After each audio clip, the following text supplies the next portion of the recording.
ആരാണ് പറഞ്ഞത് കേരളത്തിലെ മലയാളികൾക്ക് രാംലല്ലയുടെ പ്രാണപ്രതിഷ്ഠാ ദിനത്തിൽ സന്തോഷമില്ല, ആവേശമില്ല എന്ന്? ഇവിടെ മലയാളികൾ ആഘോഷ തിമിർപ്പിലാണ്. എറണാകുളത്ത് നിന്നുള്ള കാഴ്ചകളിലേക്കാണ്.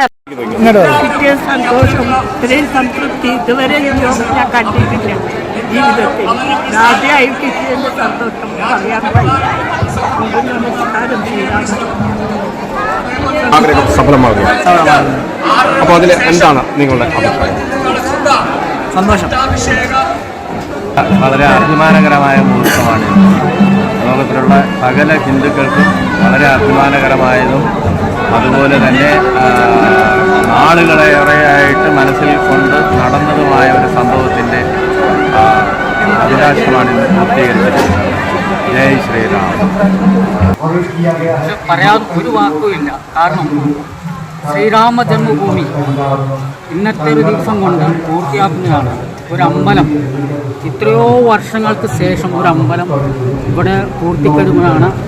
അപ്പോൾ നമ്മുടെ മനസ്സിലൊരു എല്ലാ 40 കോടി ജനങ്ങളുടെ മനസ്സിലൊരു ഊർജ്ജമാണ് ശ്രീരാം ജയ രാം ജയ ജയ രാം പറഞ്ഞൊരു രാമമന്ത്രം ഉച്ചരിച്ചുകൊണ്ട് നമ്മുടെ എല്ലാ ജനങ്ങളും ഭാരതം ആകെ ഊർജിച്ചുകൊണ്ടിരിക്കുന്നതാണ് ശ്രീരാം ജയ രാം ജയ ജയ രാം.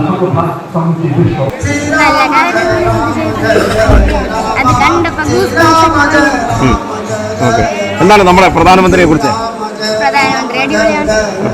ശ്രീരാമ ഭഗവാൻ നേരിട്ട് ഞങ്ങളുടെ ഇന്ത്യയിലോട്ട് പ്രയാണം ചെയ്തു. വളരെ സന്തോഷം. ദൈവം നമ്മുടെ ജീവിതത്തിൽ അപൂർവമായ ഒരു പറയാൻ വാക്ക് കിട്ടുന്നില്ല. അപൂർവമായ വളരെ സന്തോഷം. എന്താണ് നമ്മുടെ പ്രധാനമന്ത്രി നരേന്ദ്രമോദിയെ കുറിച്ച് പറയാനുള്ളത്? പ്രധാനമന്ത്രി എല്ലാവരുടെയും പ്രധാനമന്ത്രിയാണല്ലോ. ഇന്ത്യയുടെ തന്നെ പ്രധാനമന്ത്രിയാണ്. എൻ്റേതോ നിങ്ങളുടേതോ എല്ലാ ജനതയുടെയും എല്ലാവരുടെയും. പിന്നെ എല്ലാവർക്കും നല്ല തന്നെ വരട്ടെ. ലോകാസമസ്താസുഖവും പറയുന്നത് അത് മാത്രമേ പറയുള്ളൂ. എല്ലാവർക്കും നല്ല വരട്ടെ. ഭാരതീയനാണ്. അതിലുപരി ക്രിസ്ത്യൻ സമുദായത്തിൽ വളർന്നു വന്ന ഒരു വ്യക്തിയാണ്.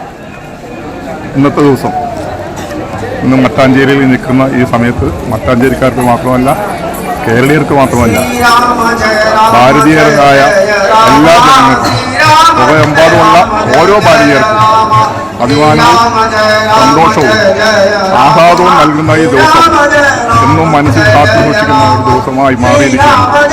15 കൊല്ലം മുമ്പ് നടന്ന ആ മഹാദുരിതം ഇന്ന് പര്യവസാനിച്ച് ലോകത്തിന് നൽകുകയും ഒരു ചൈതന്യം ഉള്ള ഒരു മുഖം, ശ്രീരാമന്റെ മുഖം ദർശിച്ചപ്പോൾ ഞാൻ ആത്മനിർവൃതി കൊണ്ടു എന്ന് മാത്രമേ എനിക്ക് അവസരത്തിൽ പറയാനുള്ളൂ.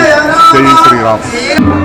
പുരാണങ്ങളുമായി ബന്ധപ്പെട്ട അല്ലെങ്കിൽ ചരിത്രം പറയുന്നത് രാമായണത്തിലുള്ളത് 14 വർഷത്തോളം ശ്രീരാമൻ വനവാസം അനുഷ്ഠിച്ചുവെന്നാണ്. അതിനുശേഷവും സ്വന്തം നാട്ടിൽ സ്വന്തം ഗ്രഹത്തിൽ അദ്ദേഹത്തിന് ഒരു സ്ഥാനം ഉണ്ടായിരുന്നില്ല. വിദേശീയ അല്ലെങ്കിൽ മുസ്ലിം എന്ന് തീർത്തും പറയാം. ആ വാക്ക് ഉപയോഗിക്കാൻ പാടില്ലാത്തത് കൊണ്ട് ഞാനത് പറയുന്നില്ല. പക്ഷേ ഇതിലും